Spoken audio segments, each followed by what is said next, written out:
Welcome to Business Masters, the podcast that gives you direct access to world-leading experts on key business issues.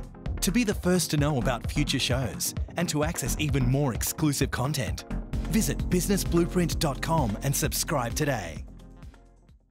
Hello, it's Dale Beaumont, founder of Business Blueprint, and welcome to another Business Masters podcast. Today I'm talking with marketing expert, best-selling author, and professional speaker Amanda Stevens, and our topic is the secrets of marketing to women. Amanda, thanks for joining us. Thanks for having me, Dale. So before we kind of get into our questions, I want to kind of set the record straight. Who is this interview going to be for? Because guys have no idea what's going on inside a woman's mind, but women kind of understand women. So is this talk just for men, or will women kind of benefit from this presentation as well? That's a great question, and yeah, the whole topic of what women want is something that I've dedicated most of my life, my adult life, to. And you know, Sigmund Freud died at age 83, still unable to answer that one question. And so a lot of blokes want to know the secrets to what women want and what women are thinking about. But I think for any business owner these days, small or large, given the increasing influence that women are having in purchase decisions across every single industry, any business owner can certainly benefit from understanding what's motivating women and consumers these days in general to purchase. Okay, so let's get back into it then. Why should we be focusing on marketing to women as opposed to just marketing in general? And in this day of equal opportunity, aren't we all the same? Great question. And the simple fact is that women are now making somewhere between 80 and 85% of all purchase decisions. That's a fairly well accepted worldwide statistic. And there's a few trends, demographically and social trends that are continuing to drive the profile and the influence that women are having. We're earning more money, we're getting married later, we're having children later. So things are really changing for consumers, female consumers, particularly in that 25 to 40 age demographic, where they're spending that time in their life really making a dent in their career, earning more money, and then having an increasing influence in a whole range of different purchases. Now, I know that this could keep us talking for hours, but can you describe what are some of the kind of core differences from a marketing or business perspective between men and women and how they buy? Yeah, I think the point that's really important to start with is that marketing and selling to women doesn't mean that you're not marketing and selling to men. It's not an either or proposition. So for any business owner who is focused on better understanding and more effectively marketing to women, they'll often find that will improve their marketing overall, even if men are only making up, let's say, 20 or 30% of their purchases. So that's the first thing to keep in mind. But in saying that also, if you are effectively marketing to women, it's often a really great strategic decision. There's a great saying that if you meet the expectations of women, you often exceed the expectations of men. So effectively marketing to women can improve your overall marketing. So that's the first step. But the fact is that the way that women respond to marketing messages and the way that they ultimately go through a purchase decision and that the decision process, that differs quite dramatically between men and women. So understanding that there is certainly a process difference, but more importantly, what appeals to men and women from a marketing perspective is quite different. So that's the first step, is identifying those differences and then tailoring your marketing to more effectively appeal to those two segments. And, it's interesting, a lot of big brands in particular spend literally millions of dollars of research in identifying different market segments, and gender is often something that's overlooked. And from our research, it really is kind of the number one identifier between consumer segments, because the way that, as I said, the way that men and women respond to marketing is quite different. All right, well, let's dive in a little bit. Tell us, what are the differences in how men and women buy? How would a man approach a purchase as opposed to a woman? What goes through their mind in assessing and then making a purchasing decision? Well, firstly, as I said, from a marketing perspective, men and women will take quite different things out of the same message. So at a simple level, women will respond to more emotive messages. So things from a visual perspective, they'll be drawn to more human-based visuals and more storytelling in the type of communication, whereas men are more will respond better to facts and data and bullet point type communication. So for some of your listeners out there who are marketing to men and women with a website, for example, it's about making sure that you appeal to both those sides. So you've got the storytelling and the emotive-based communication style for women, and then the more facts and data bullet point style communication for men. So that's the first point in terms of how men and women respond to marketing messages. But then in terms of the purchase process, particularly when it comes to information gathering, that will be quite different. So men will make a decision generally more quickly. So from the point of information gathering to ultimate purchase will be a shorter process than it will be for women. So women will spend a lot longer information gathering, and they'll generally use around 100% more sources of information than the average man. So they'll spend time talking to people, they'll do a lot of online research. So they'll factor in a much broader set of criteria in making an ultimate decision. So generally women take longer to make a decision. Okay, and you've talked about, I've been in some of your live presentations and they're fabulous. You talked about this thing called the inner circle. Can you tell people what is that concept all about and how does it work?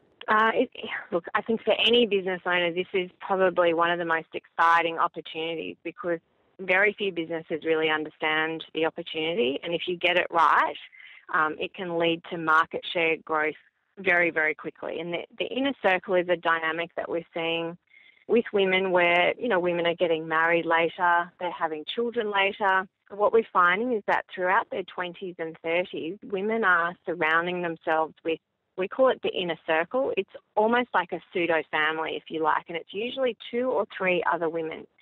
So if you think of, Sex and the City, for example, that's the perfect modern day example of an inner circle and the dynamic of the inner circle and how powerful it is from an influence point of view. So those 2 or 3 other women in a woman's life is what we're seeing from the research is emerging as the number one dominant source of information, particularly around new products and services. So, what that means is that particularly for a small business, it's a really exciting opportunity because it means that when you're marketing and selling to women, you're often not just marketing and selling to them, you're often also marketing to the inner circle. So it becomes a multi-layered sales opportunity. And the other exciting part of it is that if you increase your market share of a particular inner circle, what happens is the individual loyalty and individual spend of those individuals goes up. And what I mean by that is, let's say you've got an inner circle made up of 4 friends. If you have one of those 4 women as a customer, you have 25% market share of that inner circle. But as soon as she introduces another member of that inner circle to that brand relationship and you get that person as a customer, so you now have 50% market share of the inner circle, what happens is the individual loyalty and individual spend of those 2 women will generally increase. And it will continue to increase until you have the ultimate, which is 100% market share of an inner circle. And then that's where you start to that's where things get really exciting because the loyalty reaches a premium, and those women will then start to extend their referrals out to other inner circles. So, they become walking advertisements for your business, which is, the ultimate form of advertising.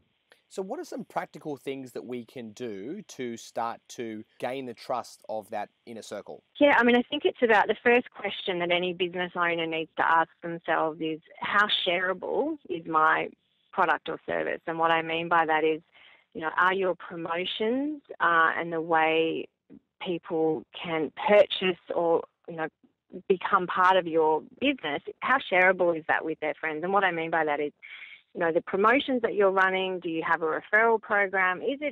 Are there easy ways for me to introduce someone to this brand relationship, and am I rewarded for that? So, there's loads of businesses that I've worked with in lots of different industries, from dry cleaners to tourism operators, lots of retailers, and even political parties, to structure their promotions and their communications and their website is designed in a way that makes it very easy for existing customers to share that brand relationship, and also looking at, as I said, how they're rewarded for doing so. Can you give us some examples or stories of other businesses that you know that are marketing successfully to women and maybe doing some of the what you're talking about by making it easy for people to share?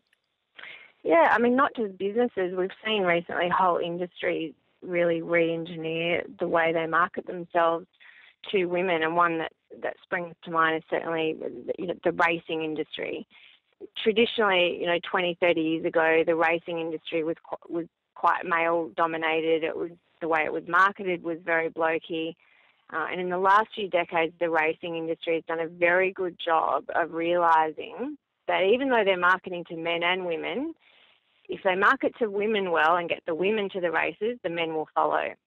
But if you drill down on that a little bit further and look at the way that they visually represent and communicate racing, and then following on from that particular racing events, it's all really based around the inner circle. So it's about enjoying the consumption of a product, in this case racing or a racing event, but spending time with your inner circle, which is a key priority for women in their 20s and 30s.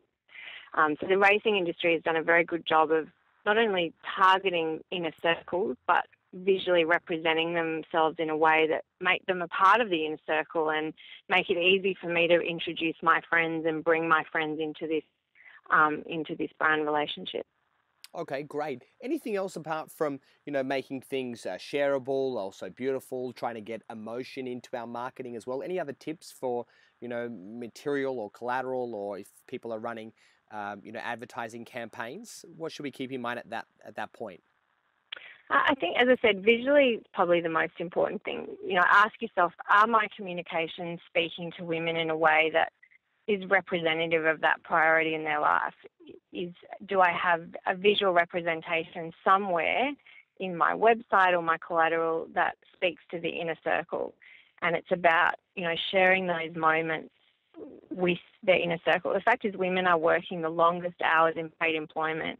And so when we research them, they talk about their priorities being finding more time to spend with their friends. So does your website and communication represent that? But the other thing is that, following on from your marketing and your collateral and the way that you present your brand or your business from a communications perspective, the other big important part is the experience. Does your business deliver an experience that is, as I say, is it worthy of a Friday night dinner party conversation? Because the conversations that go on with inner circles at dinner parties on Friday nights can literally be the conversations that have a big impact, particularly on small businesses. So it's all got to start with the experience. And this is where I think small business has such a great, unique opportunity over big business right now, because consumers in general, and women in particular, are looking for a great experience. Recent research shows that women say they're prepared to spend 16% more for a product or service if it delivers a great experience. And ultimately, that's what they want. They're looking for an experience that they can tell their friends about. So, are you delivering experiences that are worthy of a Friday night dinner party conversation? And that it's got to start there, because, we hear a lot about social media and we hear a lot about different ways of marketing our business, but it's got to come back to the experience. It's got to, whether it's me talking about a brand or a business on social media or talking about it at a Friday night dinner party conversation, it's got to be something that's worth talking about, and it all starts with the experience. And is that just about kind of under promising and over delivering, or exceeding expectations, or is it a bit more to it than that? Look, I think it is exceeding expectations is really a core principle of it, but it's also, really going the extra mile and doing things that have that surprise factor, that have the wow factor, that have the delight factor. And small business is able to do that in a really quick, nimble way, if you like, compared to big businesses where, I'm working with a big brand at the moment, and they get the principle of surprise and delight. At a functional level, they're often not able to do it because their business is structured in a way that, well, hang on, I have to get permission. I have to ring head office to see if I'm able to do that. And that's the challenge that big business has right now in delivering wow experiences to consumers, whereas small businesses are able to do it very quickly and they're able to do it in a way that immediately sets them over and above their bigger competitors. The other thing I'd like to talk about is the kind of the point of sale. What are some things that we should keep in mind as business owners at that kind of, that critical moment when we're in a dialogue and it's kind of, moving forward? How do we make sure that we, how do women, I suppose, want to buy? Yeah, I mean, I do a lot of work with small businesses, and particularly I'm doing a lot with retailers at the moment. And what I say to them is that you have to assume at the point of purchase that this is a long-term relationship. I think far too many, particularly in retail, I'm using retail as an example, but far too many retail transactions are simply just that. They're just transactions. Whereas if a business is engineered around the thought process of building long-term, profitable relationships with their consumers, that really changes everything at the point of purchase. Because if you're dealing with a customer in a way that's pre-assuming that they're going to be coming back at some point, it changes the way you communicate with them, it changes the way you service that transaction, and it becomes more than that. It becomes more than a transaction. So, and a lot of people listening to this will be able to recall a very recent retail example where you've gone in, you've purchased something, you've realised that the person serving you really doesn't give two hoots about you. They're not even that focused on you. It's a bit of an interruption to their day that they've even had to serve you. And that is the problem with business right now. Whereas if you are a business that's able to step out of that, out of that reality that goes on with so many businesses and do things differently and really care about the customer and talk to them in a way that's assuming that they're going to be coming back in the near future, it immediately changes the way that you're perceived as a business. So, and it's often just the little things that you do. I say to people, if someone's paying by credit card, use their name when you hand the credit card back to them. There's a big difference between me buying a pair of jeans and walking out thinking, oh, that person really didn't care about me, and the person, really taking the time to ask the right questions, finding a solution that fits my needs, having a chat about things beyond that purchase, about me and about what's going on in my day. And then when I pay, saying, thanks so much, Amanda, we'll see you next time. That's a very different experience to what most retail transactions are like. Fantastic. Great. Well, we'll need to wrap up soon, but any other sort of final tips or hints when it comes to marketing to women? Any other things we haven't really covered? Yeah, I think there's some really, particularly for small businesses listening, there's some really very simple, quick, cost-effective ways that you can get closer to your consumers. One of the things that I recommend for any business, big or small, is to set up a customer advisory group. And a really quick and easy way to do that would be to find 6 of your existing customers, men or women, but women are generally more open to this kind of concept, and have a monthly lunch with them and just ask them a whole bunch of questions about what they think about your business, show them some upcoming campaigns or marketing ideas that you've got, and get them to tell you from the consumer's perspective, from your customer's perspective, how that's going to be viewed, and involve them in the process. You'd be amazed at what happens when you set up an advisory board who advise you and give you that great perspective that sometimes is quite difficult to get when you're working in your business and on your business 24/7. To be able to step out and see things through a customer's eyes is a really powerful thing. And what happens is that when you make someone an advisor, you make them an advocate. So it's a really cost-effective way to not only get feedback, but also set up a bit of a group of advocates for your business. And I think getting close to your customers is really important. And the other thing that I just wanted to touch on, which I think is an opportunity for a lot of businesses, is the 50 plus market. A lot of people listening out there will be, even if they're already marketing to women, will perhaps be, if they're like a lot of industries, overlooking the 50 plus female market, which is the fastest growing wealth segment currently.